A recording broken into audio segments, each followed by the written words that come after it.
Pour some Henny straight up, I don't give a fuck. Ooh, young man, I'm with it. If you want me said, stop hesitating. I've been so patient, don't keep me waiting. You're so underrated, let's both get faded. This ain't complicated. Tell me I'm the only one. Welcome to Things Black with your hosts, Darlene Thomas and Kirk Albright. Good morning or evening, depending on what time this program is scheduled where you are. I'm Darlene Thomas. Which means that I can kick the Kirk Albright flavor. And today we will be discussing an issue which is really not an issue at all, but is of great importance to the black community. Well, actually, the folks upstairs said it was of importance to the black community, and we figured, let's give it a shot. The issue is, the issue that is really not an issue, but could be an issue. Just say it. CP time. No, let's get it right, Darlene. We have to use the correct terminology. It's African Americans' estimated time of arrival. Does it exist? And if so, what are the causes? With us today, we have two distinguished panelists. Our first panelist is Dr. Shelley Stainless, professor of Negro Studies at the Clarence Thomas University and author of the book, Let's Blame Ourselves, Shall We? Also with us, we have Mr. Ali Frazier, who is the author of the collection, I Ain't Even Trying to Hear That, exploding the African American stereotypes. Let's start with you, Doctor. I feel that we, as African Americans, need to own up to the fact that we are systematically tardy, except for those of us, perhaps, who are in the upper classes. So-called class has nothing to do with it. Because if you go to any of your so-called classy Park Avenue white people type parties, the host will invariably say, oh, you can arrive around 8-ish. But see, a brother can't go nowhere at 8-ish, can he? It's a double standard. That's why I try to get everywhere I'm going at 8-ish. How do you go about setting your clock radio for that one, my brother? Now, this is exactly what I'm talking about. He's tardy and proud of it, whereas I, on the rare occasions when I am 3 or 4 minutes late, feel completely guilty and hate myself. I despise a part of my blackness that make me arrive at a party at 8:03 as opposed to 8 o'clock. Well, isn't the issue here really what time we all arrive at the workplace? Well, how many times has a brother or sister arrived at work at 9 only to see their, more often than not, non-black boss come dragging in at 10:30, 11, and then leave at 3:30? Yes. Well, perhaps the issue here is what we use to decide what time it is. I mean, after all, everyone's time set is differently, so how can we be accountable for the same standard? Wow, that was a pretty good question on my part, wouldn't you say? Darling, I think that we should use an old news radio station with a teletype machine constantly playing in the background. That's how we should learn to tell time. Oh, why's it got to be about a Greenwich time thing, huh? Were any brothers and sisters consulted about that? Involved in the Greenwich process? No. Yet we all have to assume a Greenwich-centric point of view. You know, when we have our own standard of time. Well, didn't the Europeans invent watches? We all know about Swiss timepieces and their accuracy. The Europeans invent what? Well, you don't have no historical skills, do you? People, I think we're splitting hairs here. I have no idea what that means. It's just something we television hosts say whenever things start getting heated. Isn't the question really, when an African American is late, doesn't that affect us all in a negative way? Let me put it to you this way. I think it's in our best interest sometimes to arrive places a little late or early. Mix it up. See what I'm saying? Yes. I mean, you know, I don't think it's too cool to let the man know exactly what time you're going to get someplace. See what I'm saying? Many times in the 60s, I would get someplace 5 minutes late. And man, somebody would come up to me and say, hey, the pigs just rolled in here 5 minutes ago and grabbed every brother they saw. See, you comprehend the theory I'm putting to you here? Dr. Stainless? In my book, Let's Blame Ourselves, Shall We? I recount not being allowed to play in a badminton game because I was 27 seconds late. 27 seconds! Thus depriving me of an activity that could have led to many great social and career opportunities. I then realized that we need to stop blaming white people and accept responsibility for ourselves so that our children will not be denied their most basic right. The right to play badminton. Give me badminton or give me death. Hold it. Time out, okay? Now, what I want to know is this. You popping all this stuff about being on time, but they said to get here at 9. You didn't roll in here till 11. So why were you late? Well, this show is called Things Black, and I didn't see no white folks around to try to impress, so I just thought I'd blow it off. I ain't got nothing to say. Well, that's about all the time we have for this edition of Things Black. I would like to thank our distinguished guests, and sorry we don't have any more time to discuss this issue further, but we wouldn't want to run late now, would we? Wait a minute. If this were Nightlight, we'd run late. Hey, notify the affiliates, brothers and sisters. We're running long. We're taking this show over. We're not going up. Sit down and shut up. I'm Darlene Thomas, and occupying his usual position on the floor is Kirk Albright saying good night.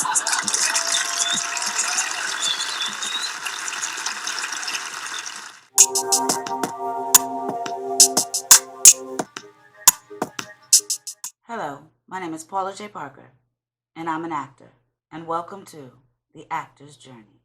Now, out of all the things that people wanted me to talk about, top on your list was acting classes, mostly for your kids, which is my specialty, I suppose. Not necessarily. I guess it's just that kids listen. Grown-ups, they kind of don't. They get it in their heads that we know everything, and we rarely listen to our peers or even those a little younger than us. Sometimes we don't even listen to those older than us, which is a terrible no-no. But kids, when they say they want to do something like act, they genuinely want to do it. And they haven't realized that there's such a thing as no, or you can't, or, a dream deferred. So I like working with children because children are still pliable and still easy to mold.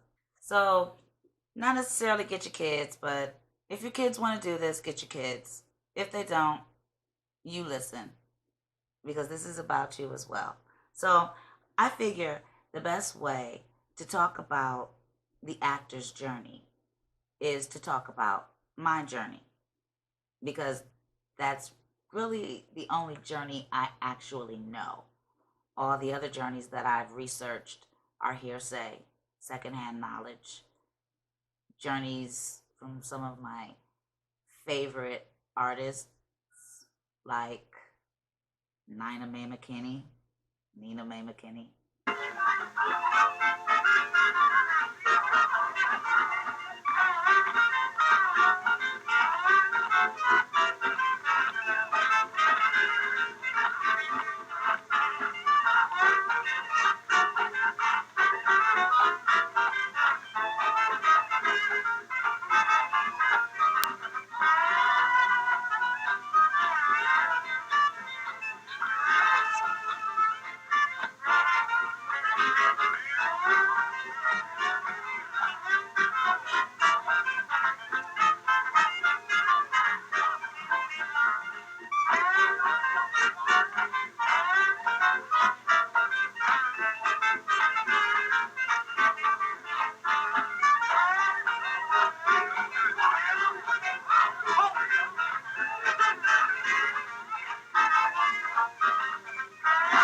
Hollywood movie star to some of my more contemporary, people that I see every day and how they've done it and how they're doing it.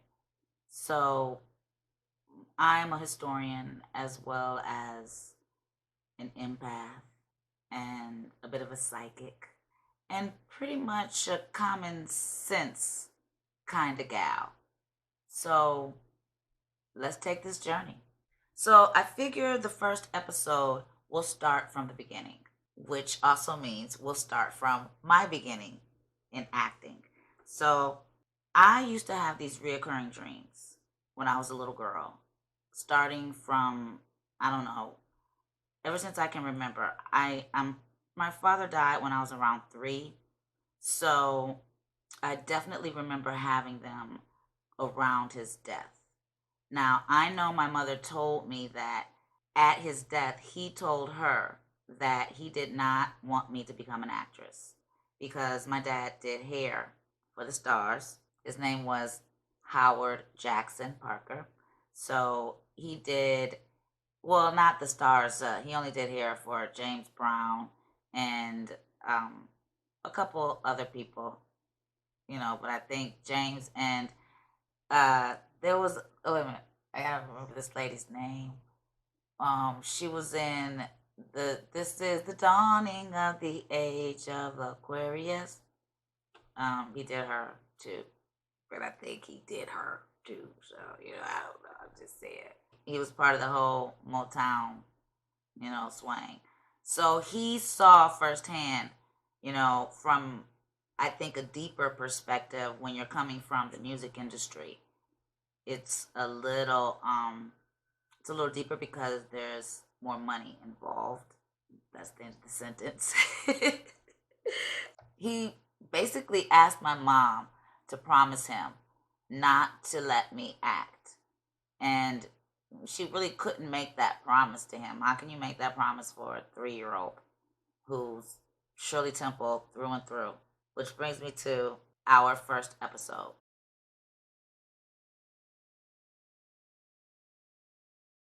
Now, me personally, acting for me is a calling.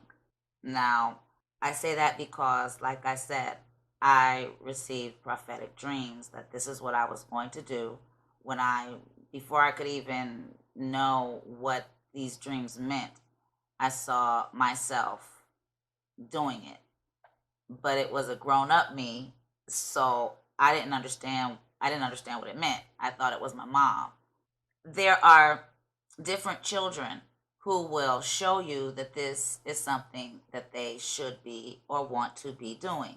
Number one, kids like me who just come here, I guess, knowing what we're supposed to do and having a talent and a desire and say, this is what I want to do. That's the easiest thing in the world, to know what you want to do with your life early, because figuring it all out is such a waste of time. The sooner you know what it is you want, the sooner you can get on the road to achieving that. And that's the end of the sentence. Once again. So let's begin with your child. Now, I told you about me. I was the kind of child, I told my mother what I wanted to do. So it made it easy for my mom to begin to put me in Caramel Theater. I'm from Cleveland, Ohio. By this time, the time my father passed away, we had moved to Cleveland. And I was in a children's professional choir called the Singing Angels. I also wanted to sing.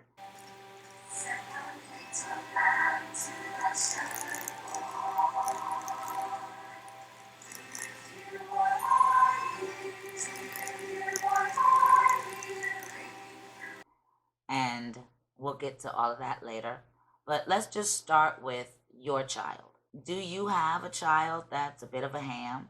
Are they constantly writing plays, coming up with all kinds of scenarios for their dolls? Are they casting the neighborhood, the cousins, in their shows? Or are they putting up one woman shows or one guy shows or stand-up comedy? Are they writing stand-up comedy? Are they volunteering for the school plays? Are they asking to audition for plays? All of these things are things that kids that are interested in the arts will do. Now, studies show that it is necessary for children to be involved in some type of artistic expression as early as the second grade. I recommend it even earlier. Like I said, I began at 3 years old, and it hasn't hurt me at all. It's actually made me a more well-rounded actor. So, your kid, did they say they want to do it? Then that means, yeah, they probably want to do it. Okay, do you have the kind of kid who doesn't say they want to do it, but at home, they're just like, woo, yeah, yeah, I don't know, who's a little Michael Jackson, yeah, at home, Michael Jackson, or Shirley Temple, yeah, Haley Joel Osment, yeah. But then when you get them in public and you're like, show Auntie Carolyn your poem from the play. And they're like, ribbit. You know what I'm talking about. Like that frog, whatever his name was, Jay something, not Jay Parker. You know my big mouth. But no, I am shy. But that's a different story. We'll get to that later. Different kind of shy. Or do you have the kid that's like that, ribbit, and then you get them, yeah. Oh. Or do you have the kid that's, singing and dancing, and then you get them in front of people, and they're ribbit, and you're like, what happened to the singing and dancing? And they embarrass you, just like that guy in the cartoon we grew up watching. Well, hello, my baby, hello, my darling, hello, my ragtime gal. Then you get them in front of the people, and they're like, ribbit. So, we call those the froggers. And 9 times out of 10, those are the people who are just great personalities. And they'll do great as lawyers. They'll be great, I guess, professors, people who do a lot of public speaking. Because acting is necessary no matter what you do. Because you're going to have to speak to people. You're going to have to improv a conversation. You're going to have to, in all capacities of life, act. And the better you are at it, the further ahead you'll get in your career. So if your child is an extrovert at home, but an introvert in public, it means they're shy, and that kind of shy can be reversed, but they've got to want it, because those kind of kids usually don't want it. The reason why they're doing it at home is because it's fun, but they don't want to be the center of attention. Versus those of us who are like, hey, look at me, me. We, excuse me. Let me take that back. I'm not necessarily a center of attention-y kind of gal. Mind your business. This is me talking about my own stuff on my own stuff, okay? I don't ask y'all. I don't come on y'all's channels and tell y'all what y'all be doing. I genuinely love the craft of acting, the art of acting.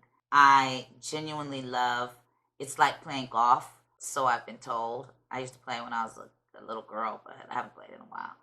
You're more or less trying to reach nirvana, trying to reach that state of being where you lose yourself in the moment.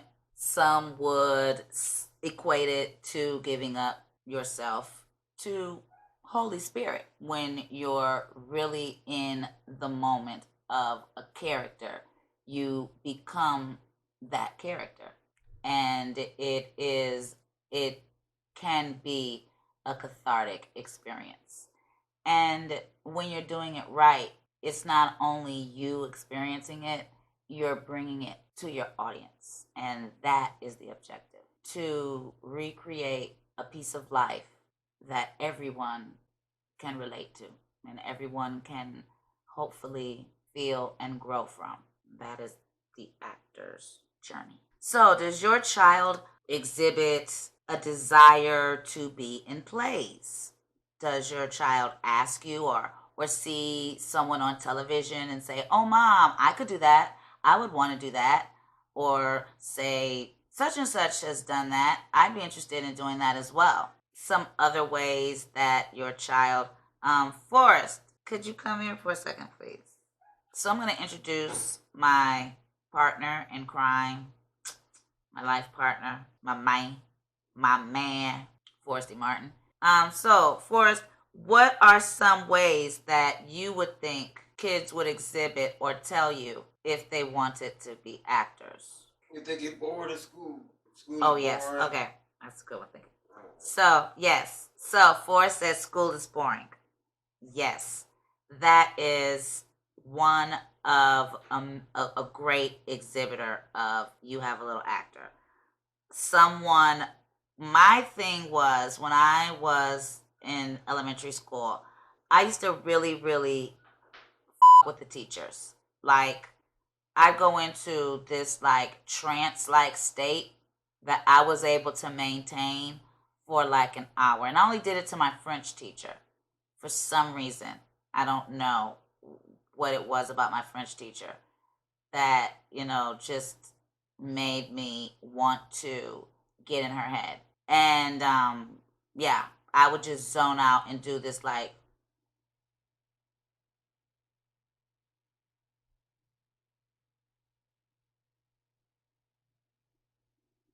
the whole class. So, do you got one of those? Or a stand-up comedian. Do you have a disruptor? Someone who gets bored easily in class. It's because their mind is way ahead of whatever the teacher is talking about. And that's an actor. Actors are geniuses, I'm trying to tell you guys. Very smart people, very empathetic people. Do you have a child who cries at commercials or is very, in tune, in touch with animals, with the world, with the universe? Great actors. They'd really be able to tap into the feelings required to reach, to be able to retell life's experiences. Do you have any of those? If so, let's do an experiment. I've got my own kid here. So your number one indicator would be, do they have any talent? I mean, it's all well and good to have a kid that wants to act and says they want to act. And acting is learnable. For real, you don't have to have talent to succeed in this industry. But if you're spending money, and I'm telling you, this industry costs money, you want to make sure that it's not just going down the drain.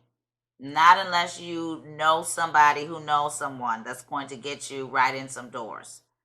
Because it can get very, very costly.